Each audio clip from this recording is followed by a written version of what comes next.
জুলাইয়ের অমর্যাদা মানবে না জামায়াতে ইসলামী। বরিশালে 11 দলীয় ঐক্যের বিভাগীয় সমাবেশে এমন হুঁশিয়ারি দিয়েছেন বিরোধী দলীয় নেতা ডাক্তার শফিকুর রহমান। তিনি বলেন, গণভোটের রায় যদি না মানা হয় তাহলে ঢাকায় মহাসমাবেশ করা হবে। প্রিমিয়ার ওয়ার্ড্রোব, গুছিয়ে ফেলুন জীবনটাকে।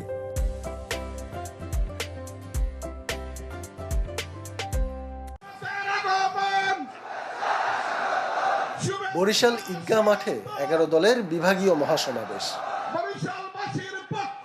সমাবেশে এনসিপি আহ্বায়ক নাহিদ ইসলাম গণভোটের রায় বাস্তবায়ন ও দক্ষিণাঞ্চলের উন্নয়ন সহ নানা দাবি তুলে ধরেন। এ সময় তিনি বর্তমান সরকার, ছাত্রদল ও যুবদলের সমালোচনা করেন। কর্মসংস্থান নিশ্চিত হয়েছে, সাধারণ জনগণের নয়। চাঁদাবাজদের, ছাত্র দলের, যুব দলের, শ্রমিক দলের, কৃষক দলের কর্মসংস্থান নিশ্চিত হয়েছে। সাধারণ মানুষের কোনো কর্মসংস্থান নিশ্চিত হয় নাই। দুর্নীতি, চাঁদাবাজি, দখলবাজি বন্ধে সবাই এগিয়ে আসার আহ্বান করেন এলডিপির চেয়ারম্যান অলি আহমেদ। আমরা 11 দল কেন একসাথে হয়েছি?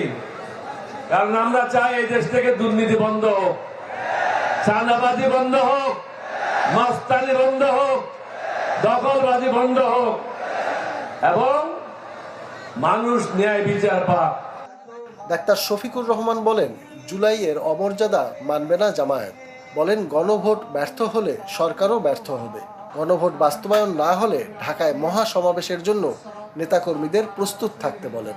জনগণ 70 ভাগ রায় দিয়েছে, সেই একই দিনের ভোটে আপনারা সরকার বলে এখন দাবি করছেন। ওই গণভোট না থাকলে এই সরকারও মানা হবে না। ওই গণভোট যদি ব্যর্থ হয়, সরকারকেও ব্যর্থ করে দেওয়া হবে। ওই গণভোট মানতে আপনাদেরকে জনগণ বাধ্য করবে ইনশাআল্লাহ। সমাবেশে বক্তব্য রাখেন এবি পার্টির সাধারণ সম্পাদক ব্যারিস্টার আসাদুজ্জামান ফুয়াদ, লেবার পার্টির chairman doctor Mustafizur Rahman Iran সহ 11 দলীয় নেতাকর্মীরা। সরকারি দল তাদের কাউসার হোসেন রানা, চ্যানেল 24, বরিশাল।